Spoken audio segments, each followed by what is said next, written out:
I've had a super bad case of the D&D blues the past couple months. I started jonesing for a game, and the first thing I did was search up playing Dungeons & Dragons alone. It's not nearly as pathetic as it sounds. There were several interesting options, including something called Endless RPG, a book dedicated to soloing D&D, and an advertising-heavy site called RPG Bot that was basically an advanced text adventure using D&D mechanics. Okay, maybe that does sound a bit pathetic. The obvious answer from an MMO perspective is to load up good old Dungeons & Dragons Online or Neverwinter, but I'm feeling a bit burnt out on both, to be honest. I mean, I spent so many hours playing Dungeons & Dragons Online. So many. Next, I went to Roll20, found an interesting link to a Discord server that promised a West March-style world with multiple pickup games throughout the day where Dungeon Masters post games and players sign up on an ad hoc basis. It was exactly what it promised, but what I found out is that my life doesn't necessarily promote picking up and playing for 3 to 4 hours on an ad hoc basis, so I just left the server after creating a character. Several weeks later, I had completely forgotten about my D&D quest, until just a few days ago when my attentions had turned to the subject of, what games can I play as a lizard man, popped into my head. Yes, those are the thoughts that pop into my head. Steam Curator had a list for me, but that's when I remembered. Oh yeah, D&D. And that's when I stumbled upon a game I wanted to get so many years ago called Tales from Candlekeep, Tomb of Annihilation. What a lovely Yuan-ti with a flaming sword of doom. Bring it!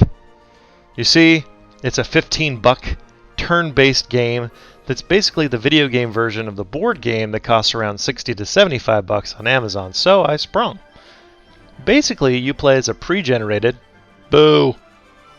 pre-generated, group of heroes going through the jungles of Chult in turn-based fashion, unveiling new tiles of the board one by one. I would have loved to have rolled up my own Lizardman Ranger Beastmaster instead of a Lizardman Paladin, but c'est la vie. And you can play as a Lizardman.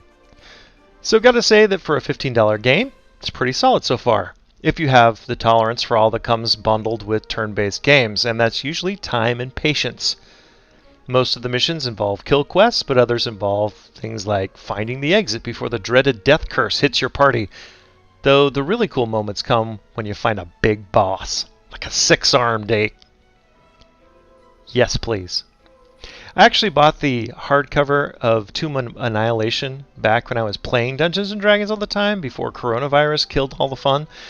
My plan was to run the group through it, but that kind of fizzled out.